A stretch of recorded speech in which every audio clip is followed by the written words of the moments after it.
Welcome to our Rainbow Studio here as we are part of the YAHOWAH vlog. It means that we're returning to our presentation on Appalling Twistianity. In our last episode, we had delved into what Paul wrote in the 7th chapter of Romans. And the reason I did so is I wanted to demonstrate just how irrational Paul was. There was no logical fallacy that he didn't relish abusing.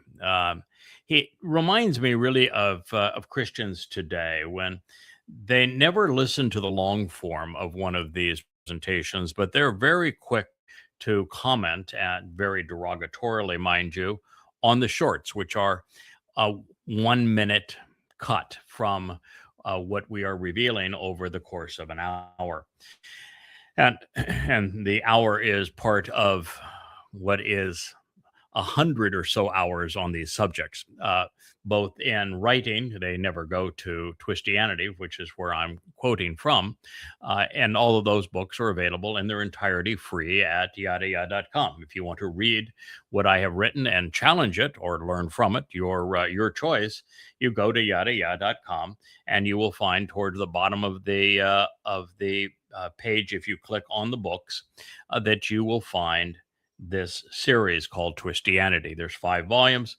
They are entirely free in the presentation, and you can read them as a flip book, which is kind of fun on your phone or on a computer, the way that the books flip from page to page. We've even made it possible for you to copy and paste from them, which is typically not possible in these kinds of presentations, but we enabled that. We enabled you to search them and to bookmark them and all sorts of nice things, so that it actually feels like you're holding a book, but an electronic book. It's an exceedingly fun way to read, and you can do so on your tablet or your phone or on a laptop or on your television or on a computer screen. We've sized it so that it fits in all of those different formats. But beyond that, we also have a free PDF of every one of the books. So if you just like to read in the PDF form, don't like the subtleties and the nuances of the flip book, that's fine too. And if your preference is for the old-fashioned form and you like to hold paper in your hand, well, then the Tree of Knowledge in this regard is available to you at Amazon, where you can Google my name, Craig Winn, or Google YAHOWAH, the YAHOWAH series, and it will take you to all 35 books that are available through Amazon. They're offered royalty free. Amazon won't, of course, print them for free or ship them for free, but they will offer them to you at a surprisingly low price, considering the breadth of knowledge they reveal, and the fact that many of these books are 825 pages and still under $20, which is indeed remarkable as a value, and they will change your life. I mean, what is your soul worth? So you have access to all of that, and of course you can go to YAHOWAH.com, click on media, where you will immediately see that there are some 15 different places where you can review the YAHOWAH blog, and they are presented by topic. So if AppallingTwistianity is of interest to you, you can hear the long forms on every one of these and benefit from them. I mean, if you think as a Christian that you can refute what I'm saying, good luck with that. You would have to, of course, prove everything that I'm saying is untrue, which, of course, would be impossible, because nothing that I'm conveying to you is untrue. And if you can't prove that it's all untrue, then your New Testament isn't true. And I eviscerate it from every possible angle. The quality of the text, the very fact that there are more discrepancies between the oldest witnesses and the Textus Receptus than there are words, by almost 2 times. That many of the things that are the most important parts of the Christian New Testament were actually added by Eusebius in the 4th century CE, hundreds of years later. That it was Paul who wrote the first 14 letters that became the books of the Christian New Testament, and they all existed before there was a gospel, which also happens to be Paul's term. And the first two were written by Paul's pals, conveying Paul's gospel idea, such that there isn't a single citation from the caricature presented as gospel Jesus in Paul's letters. Not one citation ever. And so how is it possible that somebody who claims that they were appointed to represent someone never once quotes them? Well, the reason is there were nothing to quote because the Gospels had not yet been written and wouldn't be written until 10 years after Paul wrote these letters, after Paul's death. So it's exceedingly easy to disprove, and Romans 7 is a great example into the logical fallacies that are constantly presented by Paul. This happens to begin with a non sequitur. One thing doesn't follow the other. It is also being presented as a straw man, and that Paul is setting up something to argue against that doesn't actually exist. All rational fallacy. So it begins. Or alternatively, E, you are presently ignorant, brothers. He loves to call other people ignorant. He is constantly lashing out as his audience. And the reason he's doing that is because during his lifetime, virtually no one believed him. When he died, there were, according to Paul, everyone had rejected him, and there was only one person that still thought he had any credibility. Unfortunately, there were three, in addition to Timothy, his love interest. He also had Mark and Luke, who continued to promote his mythology. But Paul died alone, rejected. If you read the opening to the book of Galatians, which we are now covering, he lambasts the Galatians, saying, "What is it? You pretended like you believed me when I was there, and then you all completely rejected me when I'm gone." The same is true of the letters to Corinth and Thessalonica. They're all written the same way. Total rejection. So it reminds me of Muhammad, when 100% of those who actually knew Muhammad and listened to him when he was first revealing all of this rejected him. So what is it that those who knew Paul and Muhammad best were able to deduce directly from him to universally reject him or them that people can't figure out today? Why would you believe him now when everyone rejected him that knew him? So this begins. Or alternatively, are you presently ignorant, brothers, knowing and understanding then the Torah? I say that the Torah is like a lord and master ruling over the man for however long and to whatever degree he lives. Now, this is what's called a straw man. It doesn't mean one iota of difference of what I, Paul, say, because I, Paul, say it was wrong. And so you can't say, brothers, knowing, understanding then the Torah. I say that the Torah is like a lord and master. Yahweh would refute that. Yahweh would say the Torah is based on the verb yara in Hebrew, and therefore it means the source of information that leads to instruction, directions, guidance, and teaching. That's what yara means. It's the verbal root of Torah. There is no lord and master in directions, in guidance, in teaching, or instructions. Not the law. No, it's not law. And the myth that it represents law is religious. And so Paul was educated by his own admission to be a rabbi. And therefore, as a rabbi, they want the Torah to be law. Why? Because they wrote the law. Because why? There are no laws in the Torah. So the rabbis wrote the laws that they could use to control people. And Paul picked right up on this and decided that he would run with the same lie. But that's the lie of Judaism. And it's in complete conflict with Yahweh's instructions.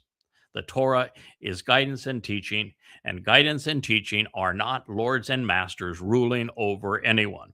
So he says, but the Torah is like the Lord and Master ruling over the man for however and whenever degree that he lives. So in his straw man, the Torah only has, lordship, if you will, while the man lives, but the Torah doesn't have lordship when the man dies. That is to say, the Torah is somehow affected by whether a man lives or dies.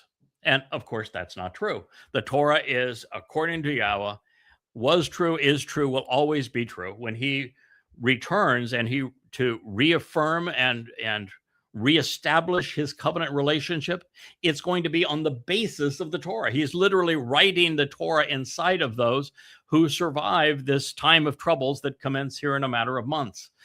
And so it's the Torah, his guidance and teaching, that endures forever. We're told not to add from it. We're told not to take away from it. And so the Torah is totally independent of whether a person lives or dies. The Torah will determine whether after your life you continue to live, or if you continue to endure in Sheol or in Shamaim, or your soul simply dissipates into nothingness. So the Torah can determine the fate of your soul based upon your response to it. But your response to the Torah, as in, but I say that to the Torah, has zero weight. It is less important than navel length with God. So this is not only a straw man, it is a absurd one that is being set up as a rational fallacy. To explain, I'm going to explain my straw man here, is what Paul is saying. Under the male, a woman to a living man is bound, restricted, and imposed and imprisoned in the Torah. No. What he's doing here is he's creating a scarecrow as opposed to a normal straw man. I am married. My wife is living with me, but she is not bound and restricted to the Torah. She is liberated and empowered by the Torah. And so the fact that I am alive, or if I were to pass away, does not change in any way the Torah's influence over my wife, who is exactly the opposite of this. She is liberated. She is empowered. She is enhanced in every possible way by the Torah. So my life or death as a husband has no influence over the Torah, and it has no influence on her relationship to the Torah. So this, again, is, well, they have a word for it. Controlling women. Oh, well, stupid well, he's trying to pretend that in the Torah that women are controlled. They're lorded over by the Torah, or by the Torah. That women are lorded over. No, that under the male, a woman to a living man is bound, restricted, or imprisoned in the Torah. So he's implying that the Torah gives the man the right to restrict and imprison women. Now, what's interesting is while the Torah doesn't do that, the Torah has absolutely nothing to say about a man restricting or imprisoning or being such that a woman is bound to him through the Torah. Well, that is not said at all. In Pauline Christianity, Paul is the one who said that men lord over their wives. So this is pure hypocrisy. In other words, what Paul opined about Christianity that he was promoting, women are bound to their man and they're restricted and lorded over by their man, where in the Torah they are liberated in all possibilities, so in all situations. So again, this is not only a false straw man that he is positioning here. He is inverting reality. So you can't have a but if everything you've said so far is untrue. But if the man should die, it provides release from the Torah of the man. Okay, 3 fallacies here. First of all, my death does not release my wife from the Torah. Her life is empowered by, inspired by, enlightened by the Torah, and my life or death would only have an effect on that, in that we spend a lot of our time talking about the Torah, and she contributes to my understanding, I contribute to her understanding. So our life together is richer in the Torah and would be more, would be less vibrant with one of the two of us being gone.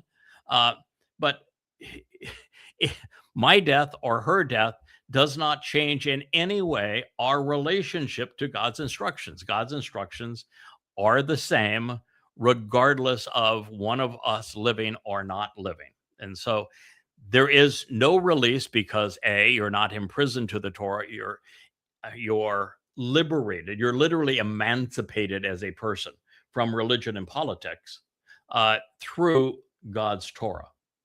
And second of all, it is not the Torah of man. So every aspect of what was conveyed here is wrong. There is no release because there's no bondage. There is no correlation between one's life and one's death and the ongoing influence of the Torah. And the Torah is not of the man. The Torah is of the God. It's Yahweh's Torah, not the man's Torah. The man's Torah would be the Talmud Or the Christian Bible. or Paul's rhetoric. But Yahweh's Torah, which is the first 5 books that you would view as part of the Torah, prophets, and Psalms, the first 5 books are Torah. Now, that is a little misleading, however, because if you read the prophets, Yahweh's Torah is pervasive through the prophets. All of Yahweh's teaching and guidance and direction and instruction are incorporated throughout the prophets, which is why Torah is written throughout them. And in the Torah, there are many prophetic statements. So the Torah contains prophecy, and the prophets contain Torah. They are integrated. Torah and prophets are a cohesive whole. For example, Paul wants to quote the Torah and prophets as prophecy to prove the legitimacy of his caricature. But you can't do that rationally if you're denouncing the Torah. If you're denouncing the Torah, you can't use the Torah to validate your claims. And this is something that Paul does with great regularity. He twists and misquotes the Torah to validate his claims regarding his mythical construct of Jesus. But if you're denouncing the Torah, which he is here, saying that the Torah enslaves the woman and that the Torah is of man, then to cite it to validate your claims, as he attempts to do, is a rational fallacy. So here we have a straw man, a corrupt scarecrow, and 3 non sequiturs that are all erroneous deductions from the truth. So if you believe that your Christian New Testament is the Word of God, then why is the man who wrote the first 14 books lying through his teeth? That's a tough question for you to ponder. Everything he said here is untrue and it's irrational.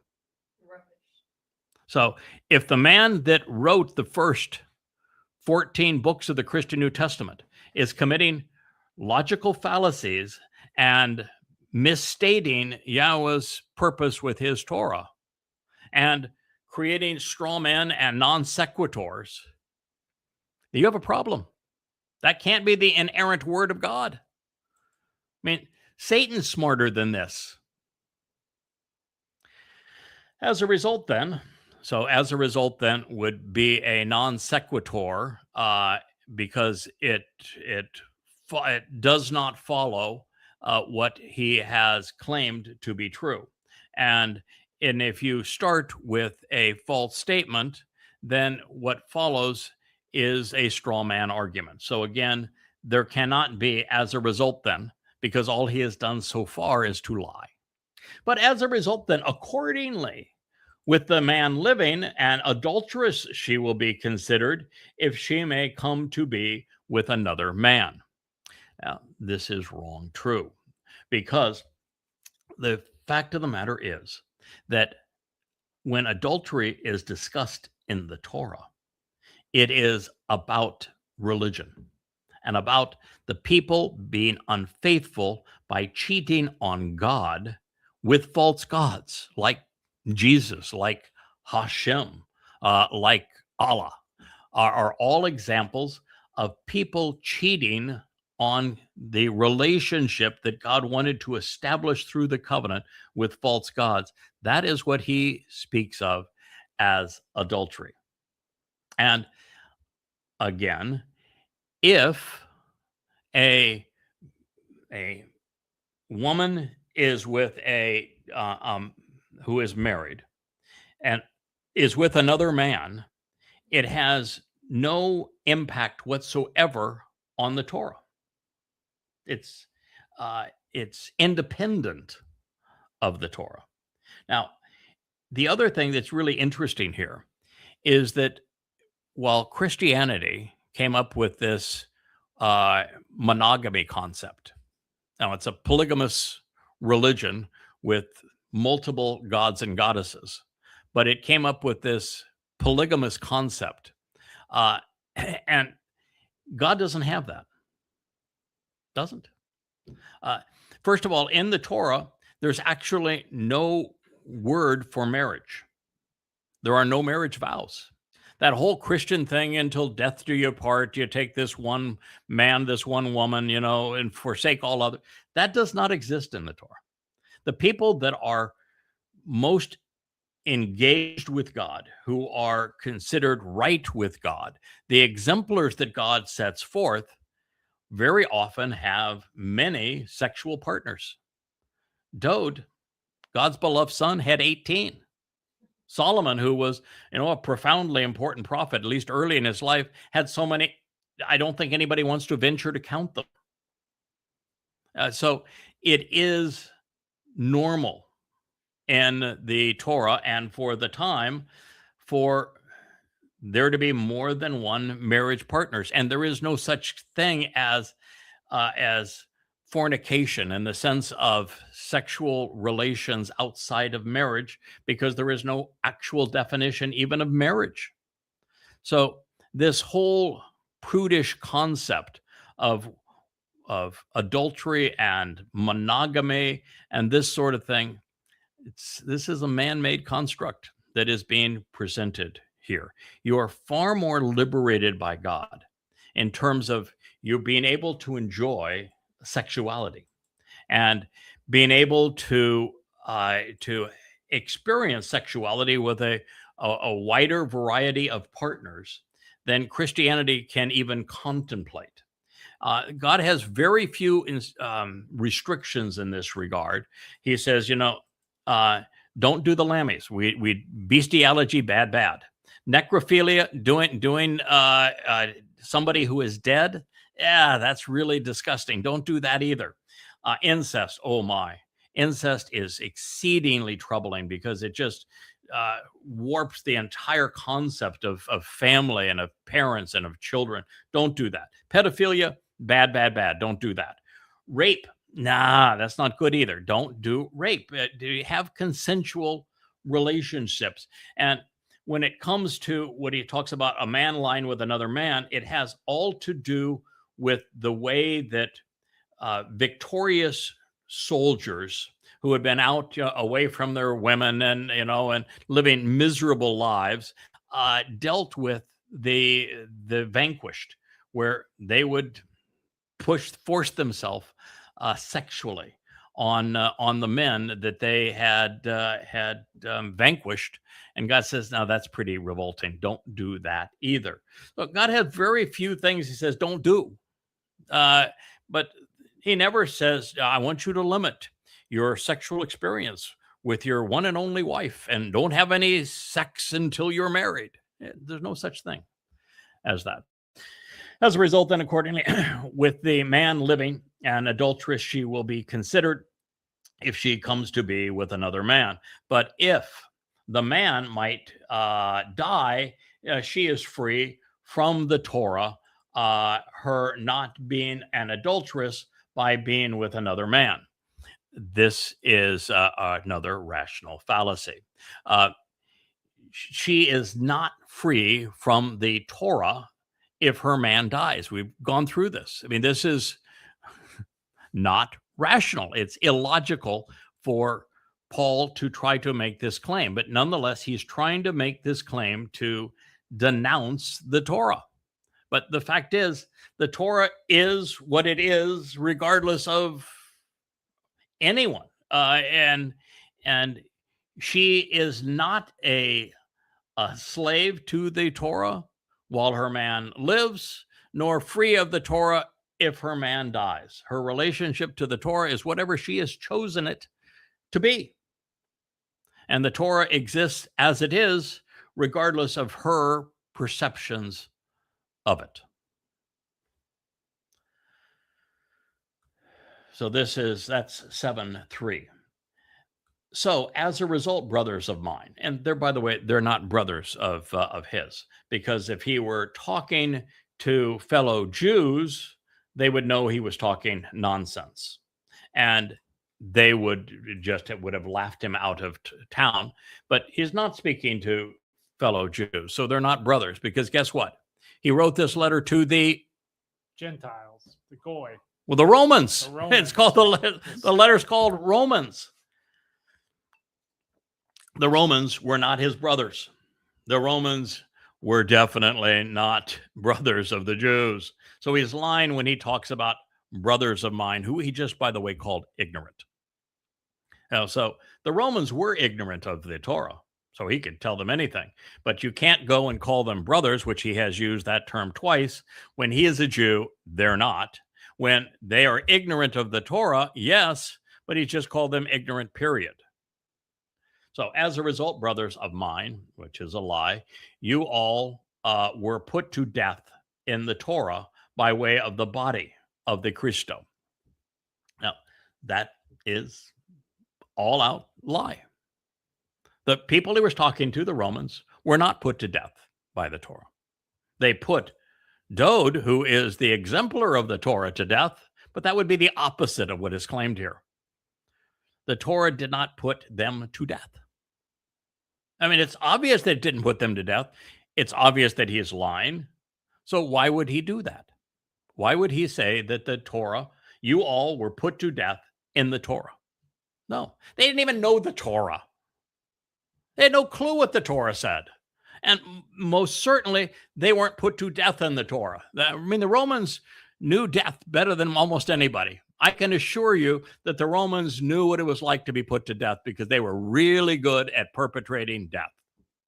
I'm not sure anyone has been better at killing, really, until we came up with, man came up with Islam and Marxism.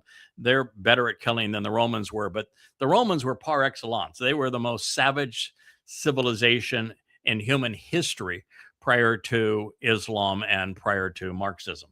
Anyway, so you were all put to death in the Torah. An absolute lie. They didn't even know the Torah, and they were not dead.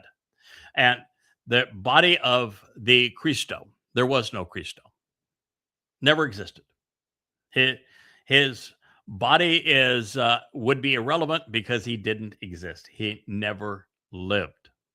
The whole thing is a lie. Paul would write 14 letters introducing the Iesou Christou between 52 CE and 66 CE, which would have been anywhere from 20 to 30 years after the fact, and almost all of the letters distributed to people who were nowhere close to where these things took place. In fact, I think all of the letters were to people who were nowhere in the proximity of any of this and knew nothing of it, and he was just making it up as he went along. There was no one named Christou, Mr. Christou, Sir Christou, Iesou Christou in the province of Yehudah in the first century. No one by that name, no one by that title. It is an outright and easily proved lie. And the body of a person does not cause you to be put to death. It was Dowd who fulfilled Passover with his body, succumbing to the Romans taking his body. The Romans tortured and killed the body of Dowd, serving as the Passover lamb. But this says the opposite. It turns Dowd into Christou, which is inappropriate, but it also says that you were put to death as opposed to the Messiah being put to death.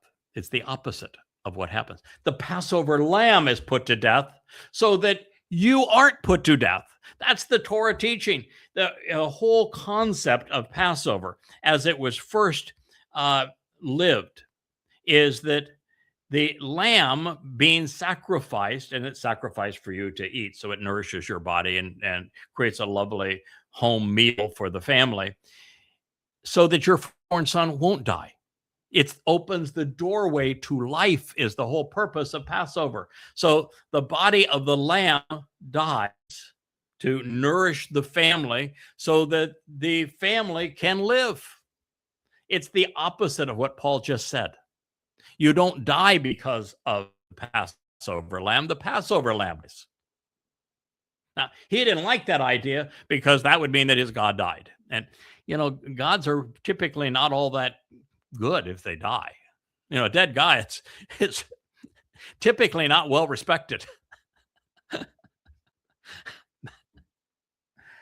It is so pathetic.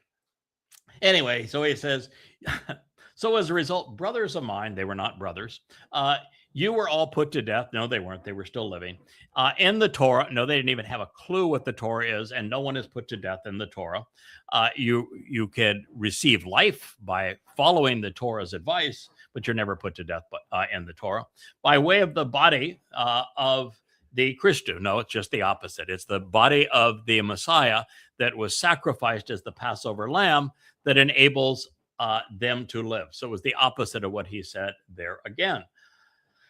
Into you all become of another, to the dead, having been awakened and arising in order to bear fruit of the God. Now, that is what we call a word salad. I don't know if you're familiar with the concept of word salad. Is you just throw out a bunch of words and they don't have any correlation with one another. There may be a verb, there may be a pronoun, there may be a subject, there may be an object, but it's really kind of all irrelevant because what you just said is gibberish.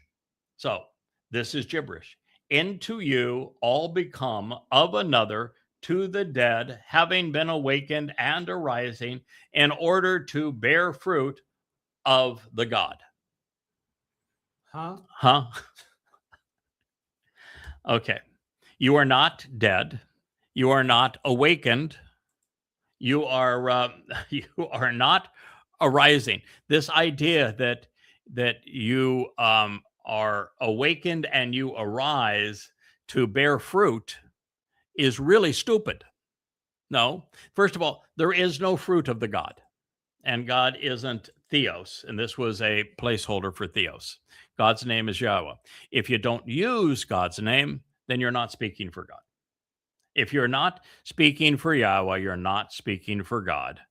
I had a guy write me, says, you know, I'm just going to reject anything that uses a peculiar name for God that isn't documented in either the Hebrew or Greek. Yahweh? Hello. And you think, okay, pal, Yahweh's name isn't in the Greek. There is no name for God in the Greek text. So you can, if you're searching for a name of God, and that's your validation, the name of God in the Greek text, you won't find it, because guess what's never written in the Christian New Testament, in the Greek text that underlays the Christian New Testament? Yahweh's name. Never once. And because it's never once written, we know it didn't get inspired from Yahweh. Plus the fact Yahweh doesn't commit rational fallacies, nor does he contradict himself, nor does he speak against his plans. And in the Hebrew text of the Torah, prophets, and Psalms, there's only one name for God. YOD-HE-WAH-HE. And if you don't know how to pronounce it, it's because you're just not thinking, because God told you how to pronounce it when he said that his name was based on the verb haya. And haya tells you how to pronounce 3 of the 4 letters. And if you want to pronounce the other letter, look at the book into which it was revealed. The very thing that's being talked about here, the Torah, it tells you how to pronounce the Wah as well as the Hey. And so you have reinforcement. It is easy. That's the only way God's name is ever written. And here, there is no fruit of the God. The fruit is actually important concept. It is parah and peri are the 2 Hebrew terms for bearing fruit. And it is an essential concept presented throughout the Torah that there are specific individuals whom God enables to bear fruit. And the fruit that they bear happens to be saved souls. But the God is not bearing the fruit. It's those individuals that he chooses to work through. One of the individuals is known as the tree of knowledge, and that individual bears fruit. The Adamah Parah, that is the sacrifice on Towrah, Parah means he bears fruit. So Paul's got this all upset, and that you are not raised to life, nor you're not killed in your mortal time, nor are you raised to life. If you accept the terms and conditions of the covenant, you go from your mortal existence to an eternal existence, but your body is irrelevant to the process and your body is gone. And that's the only way they would have known dead and dying is a body. And the body has no purpose in the entire equation. So once again, all it has been is a steady diet of lies. That's Romans 7:4. So this is a leap out of irrational ignorance into the mind-numbing reign of utter stupidity. There is no correlation between the widow's husband dying and the Romans being put to death. None. Dying there, and while the Romans murdered hundreds of thousands of Torah-observant Jews, very few Romans were killed because of the Torah, and none in Paul's audience. Dowd's Bashar corporeal body, serving as the Passover lamb, upheld and affirmed the Torah so that we might live. Just the opposite. Therefore, to suggest that the fulfillment of Passover equates to the death of the Torah is a non sequitur. For when we were in the flesh, the suffering and misfortune of being evil, offensive, and errant was the result of the Torah, operating and functioning in our bodies to bear the fruit of death. Romans 7:5. For that to be written by Paul in his most famous and important letter, and for there to have been a single Christian, I mean, one, not 2.5 billion today, one, just shows that to be a believer, you are foregoing evidence and reason, that you're incapable of thinking rationally. There is a word for it. It's called stupid. So to be a Christian, you must be stupid. That is what this just said. If you can't process that, then indeed you're operating entirely on faith and outside the realm of reason. So when Paul, who was writing in Greek, spoke of the flesh and of the spirit, he is promoting a belief system that was very popular among the Greeks and the Romans. It was conceived by the Greeks and it had a Greek name. It's called Gnosticism. Gnostic is somebody who knew. So it's Gnosticism, it means to know. And the primary theme of Gnosticism that was promoted by the Greek philosophers was that there were two worlds, one known, the other unknown, one of the flesh, the other of the spirit. And that the world that we know, oh, bad, bad, bad, terrible, bad. And the world that we don't know, good, good, good. So this would have, if you were to buy that, that would mean that God created a really awful world and that you were bad, bad, bad. Your bodies were bad. Your very physical nature was bad. The earth was bad. Everything bad, bad. Now, of course, God says when he created the earth, and he said, yeah, that's good. When he created life, he said, oh, that's good. When he created man, he said, oh, that's good. So God's point of view is, I created it to be good. If you want to corrupt it, that's up to you, but I created it to be good. The Gnostic would say, no, it's all bad. And the only thing that's good is that which you cannot perceive, that which you cannot see, that which you can never appreciate or actually understand. We're just telling you that, okay, your life is miserable now, but bear with us because, well, maybe somehow through some belief or mystical fashion, you might have a better life going forward. It's the whole selling point of religion. We're controlling you. We're making your life miserable. We're robbing you of everything. But bear with us, because if you agree with us and you surrender, then in the next life, we'll promise you something that's better. It's like Islam. That is the very basis of Islam. And it's the way that Christianity was promoted. That is what's being presented here. The flesh, reality bad. Unreality, faith, what I'm selling you as a construct out of my own mind that I want you to believe, because, by the way, I can't prove any of it. Yahweh proves everything that he states in the Torah, prophets, and Psalms. The authors of the Christian New Testament, like Paul, never once give you any reason to believe them. Never once. Just believe me. Love me or die. Well, from when we were the flesh, the suffering and misfortune. There is a lot of suffering and misfortune in the flesh, but you know why? Religion. Things like Christianity, Islam, Judaism, lots of suffering. And it has been true throughout the history of civilization. Individual men can be good or bad. Collectively, men are always bad. And so the suffering and misfortune is a direct result of human civilization. It's a function of man that there is suffering and misfortune, because individual people can be good or bad, but never in the case of large institutions. In fact, the larger in this institution, the worse it became. Rome was a particularly large empire. They were incredibly horrible. Suffering and misfortune is their trademark. You look at Genghis Khan and Kublai Khan.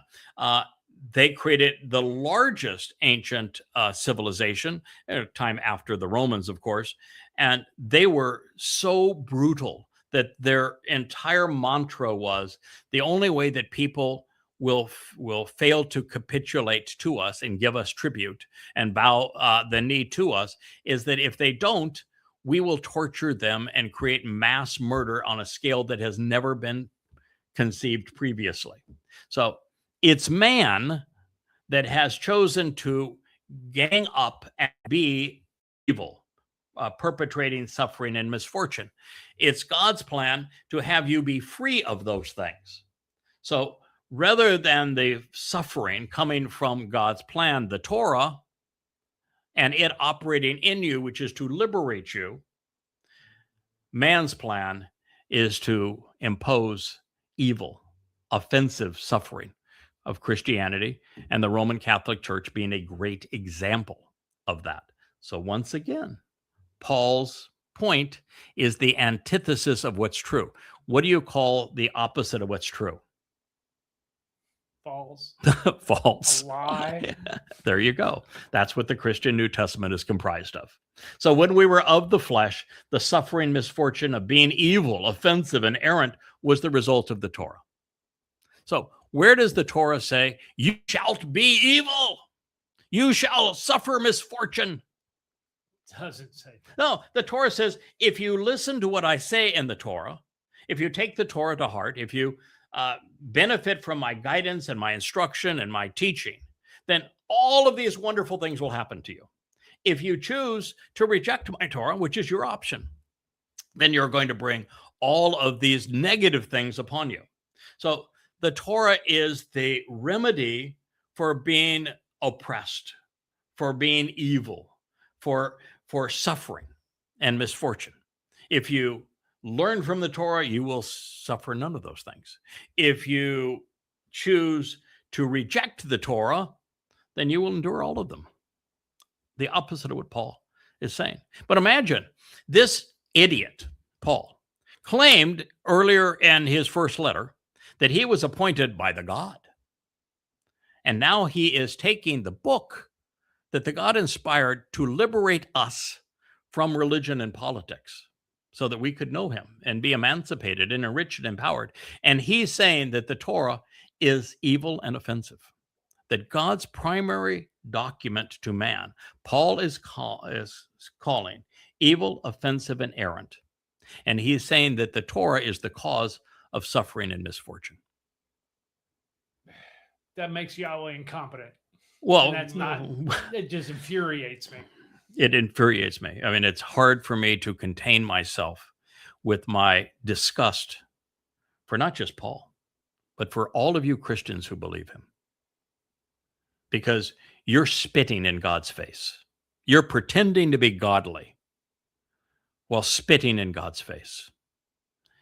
You are trusting and believing in a man and a book that says that the Torah is the source of all evil and misfortune, when it is exactly the opposite. When God confirms and reaffirms his Torah in the end, why would he put his Torah inside of us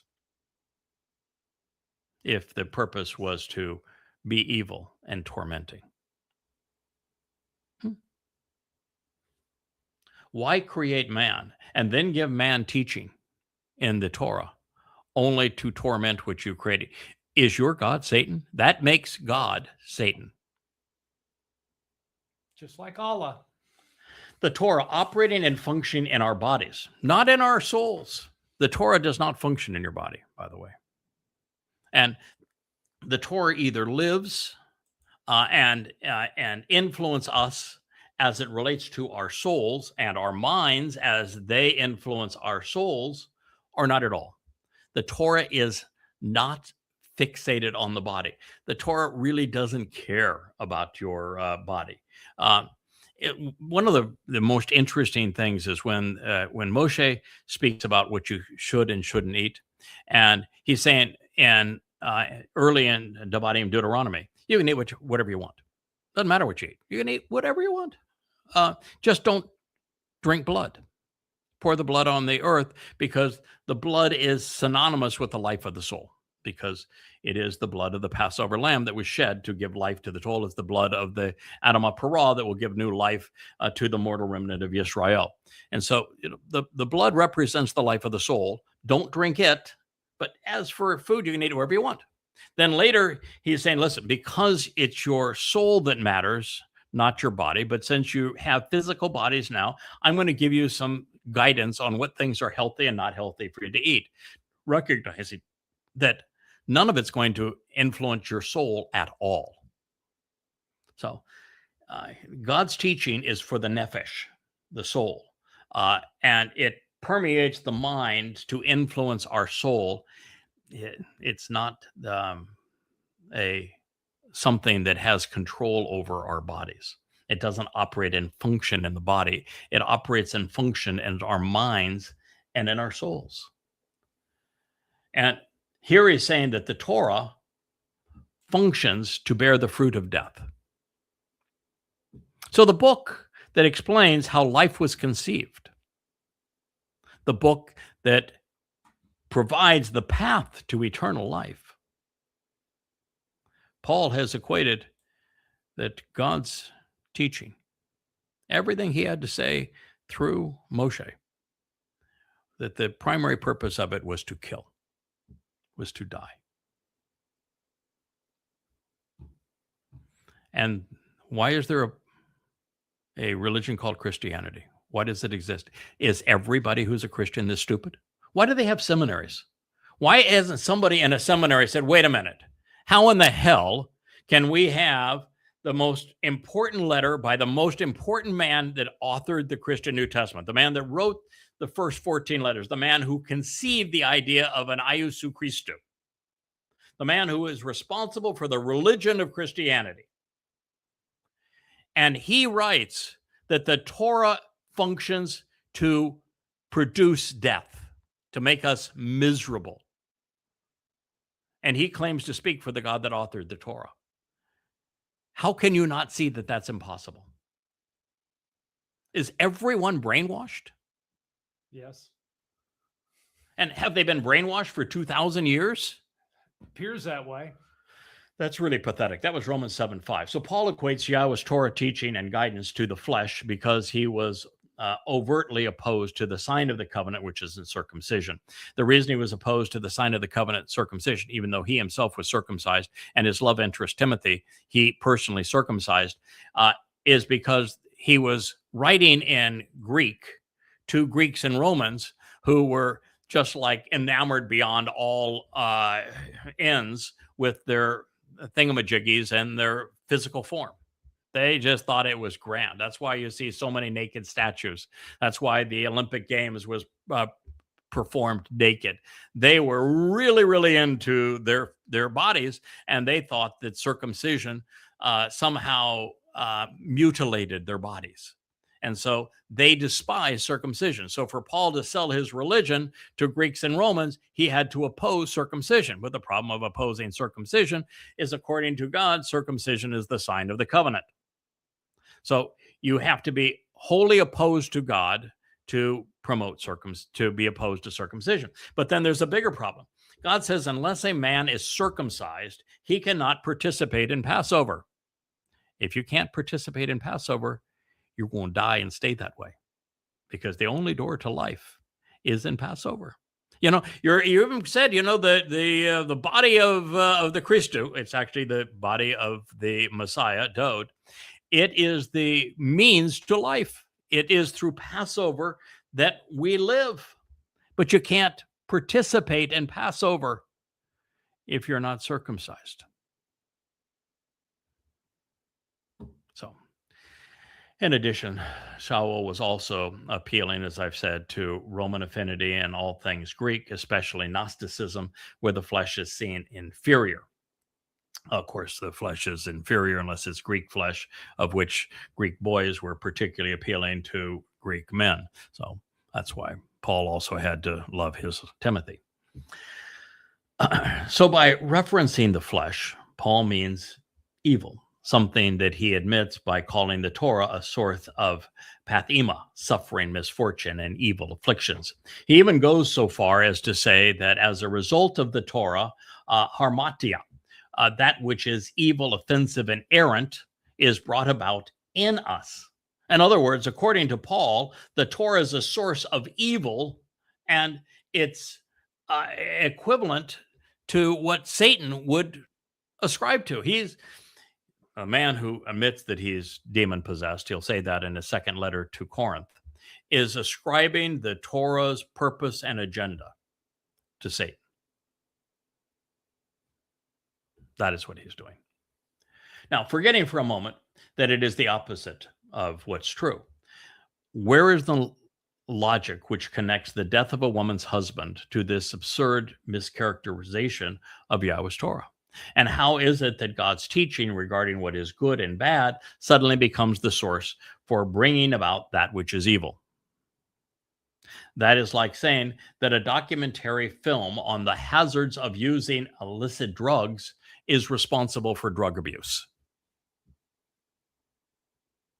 Moreover, if you think being Torahless makes a person good, you might want to look around and check out the current state of man, where 99.9999% of men are Torahless. And as a matter of fact, the President of the United States, he is the Torahless one, and you don't get any more evil than he. Lastly, since Dowd's body, representing the Passover lamb, opened the doorway to life by fulfilling Passover, something which was affirmed and celebrated during firstborn children, it ought never be equated with death. It is the opposite. Anyway, he goes on. But now, at the present time, wait a minute. How did we get from where we were? But I don't know. as if the death of the Romans and their new life and them being evil and plagued to death by the Torah. But we're going to forget about that. Now, move past all that now. Okay, so now at the present time, we have been released from the Torah. How? Why? How have you been released from the Torah? Why? Why would you even want that? God tells us that the Torah exists forever, that the Torah is his teaching and guidance. As a matter of fact, when he comes back to reaffirm the covenant just 7 years from now, it will be on the basis of integrating his Torah inside of us. So you can't have been released from it under that circumstance. Did you ever read the prophet Hosea? What does God say? My people are destroyed because they're ignorant, because of their lack of knowledge, and because you have forgotten my Torah, I will forget your children. Everywhere through the prophets, same message. If you ignore the Torah, then it will be your liability. If you value the Torah, you will benefit from it and everything God has to promise. If God made a promise in the Torah, he's going to honor it. And he constantly equates his beloved son, the Messiah and Son of God, the returning King and our Savior, with the Torah. That'd be Dowd. But Paul is at war with the Torah because he can't create a new religion where he is the God or the man who speaks for the God if he can't condemn everything that God had to say. But here again, he uses the Torah to justify his religion. How can you use the Torah to justify your religion if you're condemning the Torah as evil? That means that you're justifying your religion with that which is evil. That's why they call it faith. But now at the present time, we have been released from the Torah, having died in that which improperly hindered and restrained us, holding us down in order to enslave us to a different and completely new spirit, and not of the old, inferior, obsolete, and former age and way of that which was written. The old and obsolete way of that which is written. No. Now it's all about what I, Paul, say. But how does I, Paul, say replace that which was the God had written? So the God had written, we're all free from that now. It's now, but I, Paul, say. But Paul justified, but I, Paul, said by quoting from that which was written. Actually, misquoting from it. But how can God's way be inferior, old, obsolete? You think that God said, okay, all right, you're right. I'm really, really old. I've been around 14 billion years already. That's a long time. I really need to back away. My plan didn't work, can't work. I don't know why I bothered with the Torah. I really don't know why I even bothered with the prophets, why I even speak to the people. I was a unmitigated failure, and I'm just going to admit that I had no clue what I was doing when I conceived life or communicated to humankind.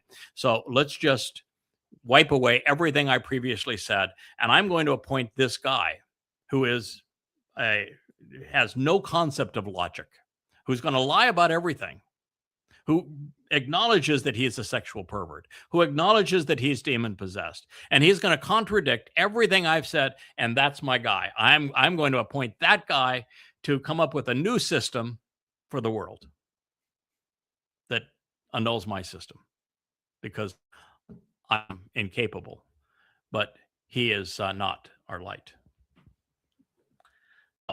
Let there be light. The man said we had that same issue yesterday with a lack of light. So we're trying to make it a theme, I suppose. But let there be light.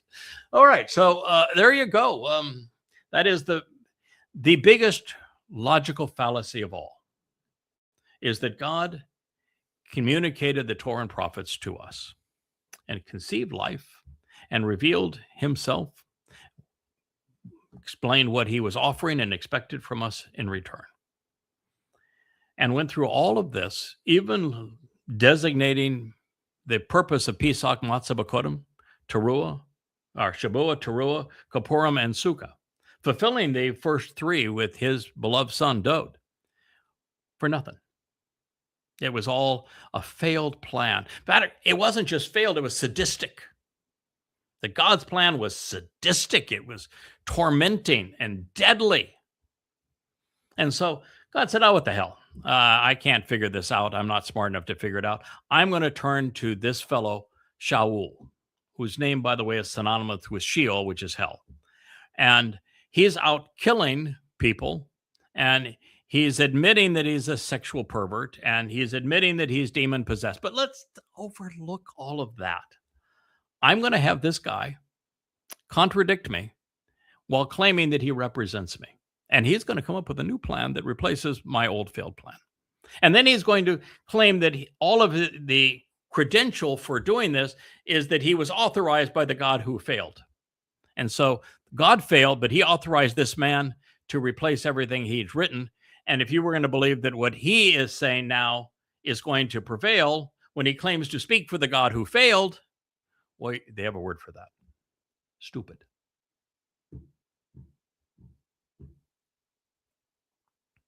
It's astonishing, really, how utterly ignorant this is. And, we're not picking on the worst of what Paul wrote. For Paul, it doesn't get better than Romans. This is the best of Paul, not the worst of Paul. The worst of Paul is found in Galatians. That was his first book. Well, 2 Corinthians is pretty bad too, but now at the present time, we have been released from and removed from the Torah, having died in that which was inappropriately hindering us and restraining us, holding us down in order to enslave us. Why does God say that in the first statement he etched in stone, I am Yahweh, I'm the one who released you, freed you from bondage and slavery? Why would he say that he is an emancipator if his intent was to enslave us? Why did he go into Mitzrayim to free his people from slavery if the purpose of the Torah was to enslave? Well, God said, no, the Romans or the Egyptians are doing it poorly. They're enslaving you poorly. I got a much better way to enslave you. So I'm going to take you from slavery and Mitzrayim so I can enslave you properly. But that's what he's saying.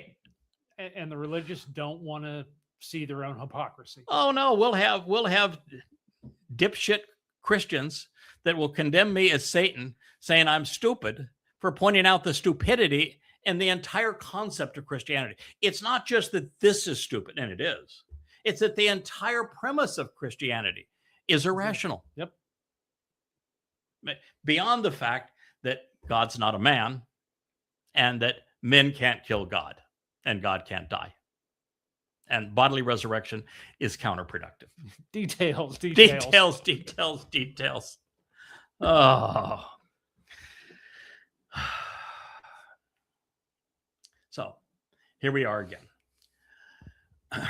I'll get through this whole statement. I really will. It's just that my whole mind is trained that when you perceive a logical fallacy, a lie, a misstatement, it's my responsibility to point it out to you. And there are like hundreds already that have been stated in Paul's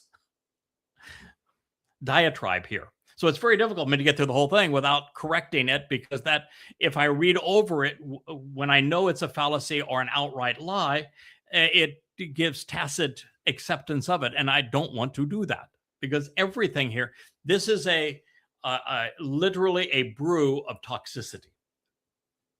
But now at the present time, we have been released from and removed from the Torah. Yeah, I'd like you to find where God said that. I'll give you, we've got 7.5 years left. I'll give you all 7.5 years. I'll meet you on the Temple Mount. In fact, in 4 years from now, we can have this debate. You tell me where God said, by the way, name is Yahweh, so that will be helpful, where you're going to be released from the Torah. Because when Yahweh says in Jeremiah 31, the only place where you can even get an inkling of a renewed covenant would be when God says, when I reestablish the covenant, and by the way, he's reestablishing it with Yehudim and Yisrael. He said so right in the text. Read it. Therefore, not with the church and not with Goyim, that he is going to do so by incorporating the Torah into our lives, literally writing it into the fabric of our lives. So that would mean that you're not being released from it. That would mean that from God's point of view, it's beneficial to you. Just saying. Anyway, I'm promised I'm going to get through it this time. But now at the present time, we have been released from and removed from the Torah, having died. Well, then it's too late for you. I'm sorry. And that which inappropriately hindered and restrained us, holding us down. Torah is so depressing. God, teaching from God. Wow. Okay, I said I was going to make it through here. In order to enslave us, I went through that point, to a different and completely new of spirit, and not of old, inferior, obsolete, and former age and way of that which is written. I think he meant to say is, okay, out with the old and with the new. I'm bringing in the new. God was of the old. Me, myself, and I, Paul, are of the new. And so I'm now taking you away from that obsolete former thing. We're going to call it an Old Testament because I like that term because it sounds like the will and testament of a dead God. So we'll call it the Old Testament. And we'll call what I'm doing the New Testament because now it's new and improved because, well, it was written by me and I'm new and improved. So we're doing away with all the stuff that God wrote in that Old Testament. And now we're going to focus entirely on what I say is new. But what am I saying? What am I offering you? God proved his authenticity. What do you Paul only had one prophecy and he got it wrong. That was his rapture. He said that it was going to happen in his lifetime. And he said it was going to happen on trumpets. It doesn't happen on trumpets. It's not a rapture. And it didn't occur nearly 2,000 years ago. It happens on Shavuah. And he will be absolutely excluded from it. But he got the timing wrong. He got the day wrong. He got everything wrong. He got the entire group that will be participating in it because there'll be nobody who is religious in it. All right. So Paul will say, for it is written, and then he will misquote God to validate some point he's making. So it is written, he misquotes God to validate his point. And here he is saying, I'm taking you away from all of that which is written because it's cruel, mean, and deadly. Now, that alone, if you're rational, will cause you not to be a Christian anymore. I have said that there isn't a single person, because I've tested this over the last 15 years, that has and can read even one of the 5 volumes of Twistianity and remain a Christian. It's absolutely not possible. I mean, you'll be so worn down trying to defend Christianity that you will give up at the end of one chapter. So if you're going to maintain the belief in the lie, you're going to, by the time you're through with one chapter, you're so beat up. You mean, boom, boom, boom, boom, boom. Hundreds and hundreds and hundreds of hits. By the time you're through the first chapter, you will give up if you're going to choose to continue to believe the lie. But at that point, you'll know you're believing a lie, and it's going to haunt you forever. And if you read on, you'll say, oh my God, how was I ever fooled by that? Well, anyway, this is so incongruous. It staggers the mind to realize that billions of souls have been beguiled by Paul's rubbish. As noted, there is absolutely no correlation between the death of a woman's husband and her being released from the Torah. And there is no correlation between this hypocritical and hypothetical individual's death and either the ongoing status of the Torah being affected by the man's death, or being told that we're not to observe it if the man's living or dead, or Paul saying, well, I've changed it. Further, I would be surprised if there was a single individual in Paul's audience, ever one, who had chosen to be bound to the Torah. Ever one. Which means that he could not be released from it. So if there's not a single individual in Paul's audience that ever chosen to be bound to the Torah, and all likelihood there'd be none, there's no one who could be released from it. There would be no one. The choice to accept or reject the Torah and its promises and provisions is ours alone. Yahweh does not impose his teaching. He does not mandate his guidance or its benefits. In fact, his preference is that if you're not smart enough to know this is a lie, that you not be influenced by it. He doesn't want you to read it. If you're this stupid to be a Christian, you're going to believe such nonsense. You don't understand the value of evidence and reason. You will believe a man who is lying to you, and you're not smart enough to figure it out. God doesn't even want you to read the Torah. He doesn't want you to be part of his family. He has no interest in saving you and spending an eternity with you. None. So you're free of the Torah, all right, because you can't be bound to it. You can't benefit from it. It is off limits to you. And to every Roman that he spoke to, who was always religious and political, and to every Greek, political or religious Greek that he wrote to and spoke to, the Torah was off limits to them. It wasn't something that could bind them. There wasn't a single Roman or Greek that was bound to the Torah. And no one can be bound to the Torah. It's not possible. And no one in his audience was. So what he was talking about was just utter nonsense. According to God, his Torah liberates us. That's the first statement he wrote in stone, freeing us from slavery. Christians love the 10 commandments. Oh, look, there's actually no commandments. There's 10 statements and instructions. And the first of those says that God is the opposite of a Lord. He is the opposite of one who enslaves. The whole concept was you were enslaved by religion and politics. I freed you from that stuff. Freeing us from slavery, from death, and from judgment. But not according to Paul. His garbled and concocted version of the Torah hinders and enslaves. Paul's answer is to reject the Platis Gamma, the old and obsolete way which was written, and with a Kanotis Sunoma, a completely different and recent spirit. But at least now we know we've come face to face with Paul admitting that my interpretation of his open statement in Galatians was correct. The old system that he is calling poneros in the opening sentence of Galatians, his first letter, corrupt and harmful, pornography, is in fact the Torah. He has just affirmed that in Romans. I know there are a couple of people that say, well, Paul is misunderstood and he is mistranslated, and he didn't really mean to say Torah. He was talking about the Talmud. BS. There is no reference to the Talmud. The Talmud existed. It was a name that a title he could have used. And every time he references the Torah, he quotes from the Torah. Well, he misquotes from the Torah. In fact, if he quotes something that has the word Torah in it, he uses the word Torah. So, come on. So, based upon his insistence and his use of Torah in his argument, we are left with no other viable alternative. Moreover, for those who would claim that Paul was assailing the oral law of the rabbis, the Talmud, think again. Paul's enemy was the gramma written nomos Torah, not the oral Torah, which became the Talmud. And let's never lose sight of the fact that in Galatians 3:10, a statement we'll consider, we have already considered it as an earlier version of this program, and we will consider again. Paul himself translates the Hebrew word Torah using the Greek term nomo.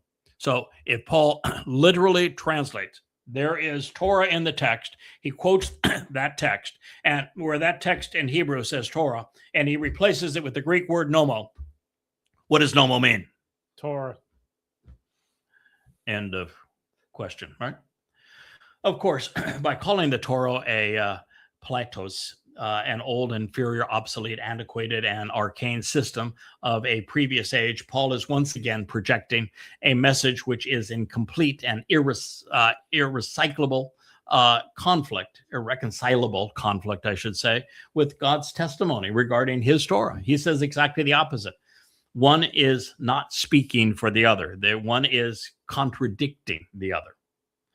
Shaul is contradicting Yahweh on behalf of his completely different and recent, unprecedented and unheralded spirit.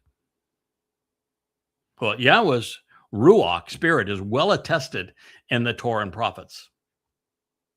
And if he has a different spirit, it isn't Yahweh's. Whose spirit do you think that might be? Well, he told you, Satan's. And that means that the spirit Paul is advocating is not Yahweh's spirit, the Ruach Kodesh, the set-apart spirit of the Torah. Therefore, what spirit do you suppose Paul is advocating? Do you know of a spirit adversarial to Yahweh who is also opposed to the Torah, who would misquote the Torah, who would argue against the Torah, who would accuse Jews of all manner of things that they didn't do, who would lie to Gentiles? Hasatan, the adversary. Yeah, I know of him, and I suspect you do as well. So all I can say is that I'm glad to have this wicked man and this demonic spirit out of my life. Christians, you can have him. Now, as ignorant and as irrational as this argument has been thus far, it is about to get, well, the point of just completely ludicrous, ridiculous to the point of comical. I kid you not. What, therefore, shall we say? Who is we? He has a frog in his pocket now? What, therefore? Therefore, based upon, I've just spewed out a word salad and a whole bunch of lies and logical fallacies. Oh, but what, therefore, shall we, with the frog in his pocket, say? The Torah is misleading, errant, and offensive. But I tell you what, just read him. Just to have those words come out of my mouth and to think that somebody could take a segment of this and to say, well, Craig Winn, he says that the Torah is misleading, errant, and offensive. No, Paul wrote that, and Paul was wrong. In fact, what he wrote was satanically inspired. The Torah is the opposite of that. The Torah leads us to the truth. It is reliable. It is accurate. And it is the single most pleasing and beneficial thing ever written.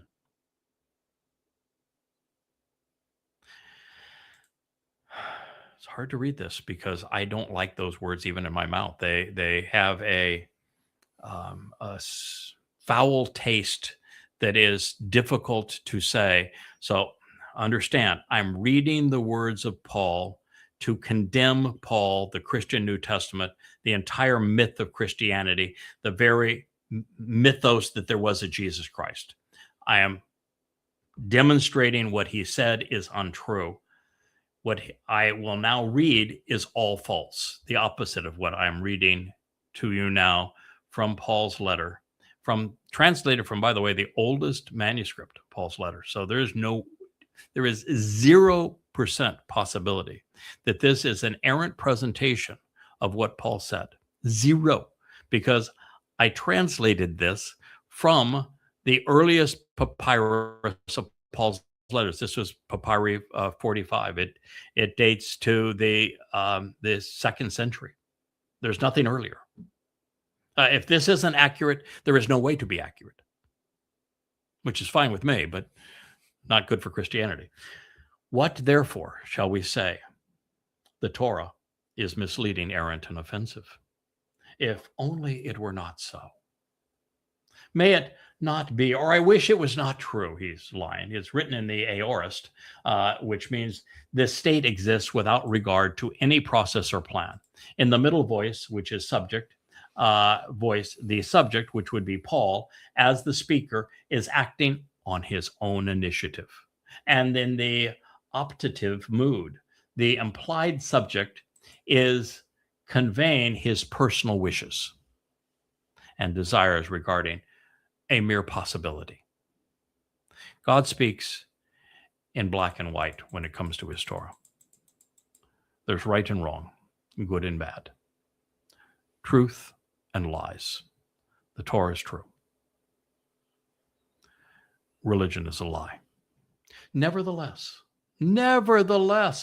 I would not have actually known that which is evil, sinful, and wrong, if not through the Torah.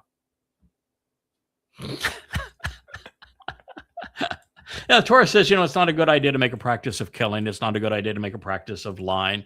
That, bearing false witness is probably a bad idea. That You shouldn't covet what belongs to others. The Torah's got some guidance this way. The Torah says, don't be religious. Being religious, bad. Don't change or negate Yahweh's name. That isn't forgivable. So Paul would not have known that being a sexual pervert is bad. He wouldn't know that murder was bad if it hadn't been for the Torah. He would know that lying is bad if it hadn't been for the Torah. It's the Torah that told him what was bad. And if the Torah didn't say it was bad, then lying wouldn't be bad, I guess. Bearing false witness wouldn't be bad. Killing wouldn't be bad if the Torah didn't say so. If the Torah didn't say that false gods will get you killed, then must not be so. Won't be so. You're not going to die. If there was no Torah, you would never die. Is that what Paul's point of view is? Then why did Paul die? Then this is, ludicrous. For I would not have actually known that which is evil, sinful, and wrong, if not for the Torah. So if the Torah tells you what's wrong, then it must not be wrong if the Torah didn't say so. Does that make it right? Mass murder is all of a sudden right? No. False witness is right? Coveting is right? Stealing must be right because God says don't do it. Changing Yahweh's name must be right because God says don't do it. Calling God a Lord and the Torah is enslaving when God says the opposite must be, all of this doesn't really matter anymore. Okay, so if not through the Torah. 4, also, lust and craving, I would not have been aware of if not for the Torah saying, you shall not have strong desires. By the way, the Torah doesn't say that. Doesn't say that. Doesn't say any place, you shall not have strong desires. So even again, it's a strong man. But so he's saying that he would not know that lust was a problem if the Torah didn't say so. So if the Torah didn't say so, lust would be good. But then why is Paul the one who writes, oh, no hanky-panky? He can't keep track of his own lies. That's Romans 7:7. Okay. If Shaul's toxic diatribe had not beguiled billions of souls, tearing them away from Yahweh and handing them over to worship Satan, which is really what it does, I would be laughing, not vomiting. How is it that a notion so absurd and irrational became the foundation of a religion that influences so many? Since Yahweh is the author of the Torah, Paul is saying that God and his testimony are misleading, errant, and offensive. And at the same time, he wants you to believe that the same God is not only speaking through him, which he claimed, but that the dim-witted deity has authorized him to vilify him. Now, he's saying this God is a sadistic nitwit, but yet it's the same God he claimed in Galatians, and the first sentence was speaking through him. Yep. And that idiot deity who was satanic and sadistic and deadly wanted Paul to vilify him. Beyond this, he wants us to believe that what he has to say about the Pauline God, who actually has deliberately misled everyone, is the same God who is inspiring him. Now, it's little wonder faith and religion are synonymous, because this is bull excrement, and that's being unkind to bulls. The God Paul claims enslaved and killed everyone. I don't know why he bothered with the Exodus. Why would you do that? The Greeks, Mitzrayim, the Egyptians, were doing a really fine job of enslaving the Hebrews. They did about a good job of enslaving the Hebrews as could possibly be done. How would you even try to improve on that? But yet, The Exodus was not a liberation. Moshe was not a liberator. Nope. Charleston Heston got the role all wrong. The purpose of the Exodus was to take them from the enslavement of the Egyptians and the pharaohs to really, really good enslavement. I mean, the best of enslavement.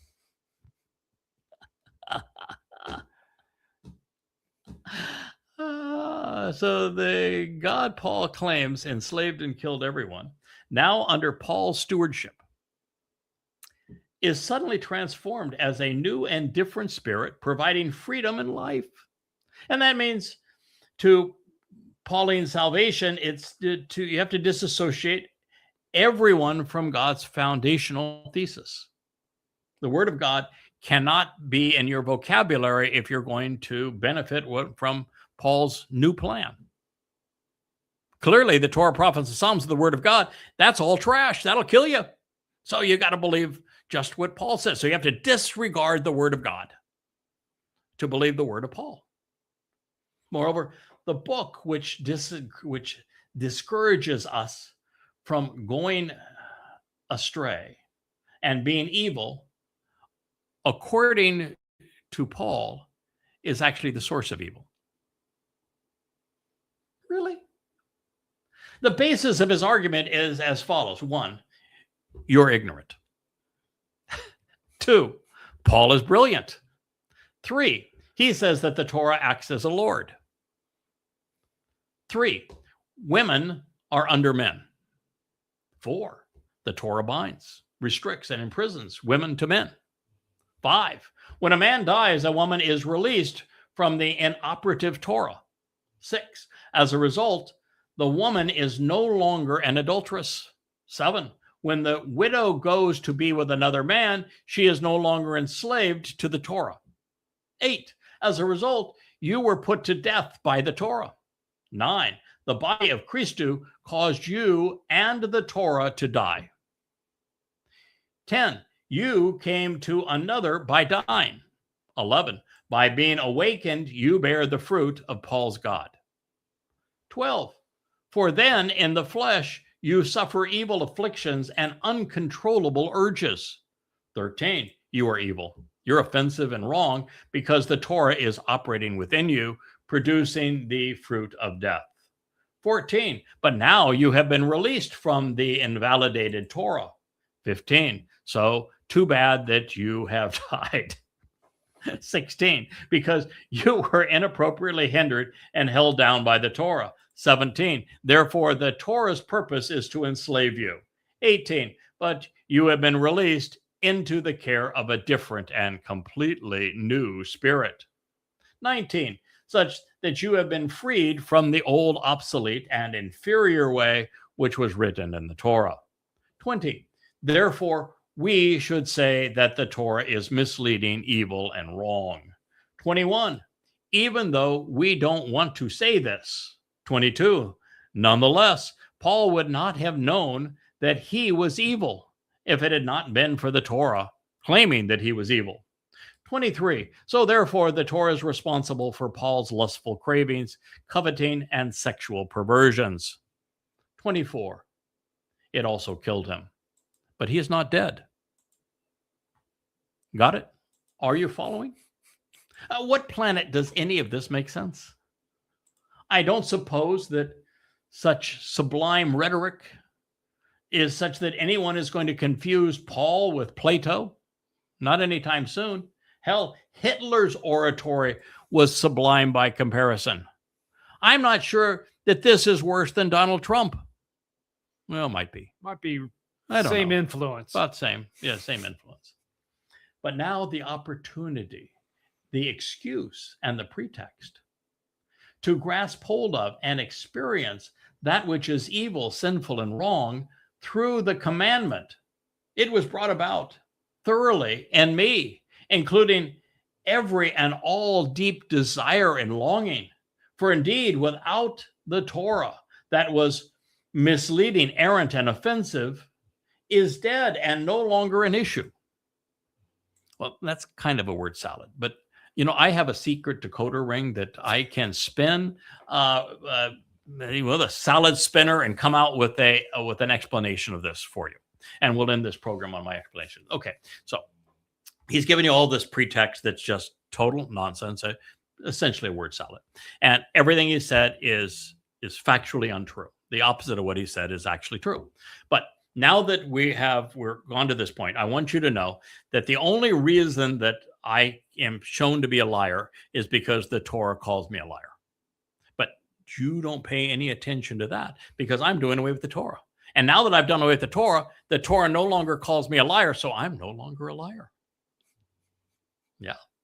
So I have a new commandment, and my new commandment is me. It is me, myself, and I. I am the new commandment because I've done away with that old commandment, because those old commandments, they showed that I was a sexual pervert and a liar, and I don't want you to perceive me as a sexual pervert and a liar. So we're doing away with all of that. I have a new commandment that is the new me, including now all of my deep desires and cravings.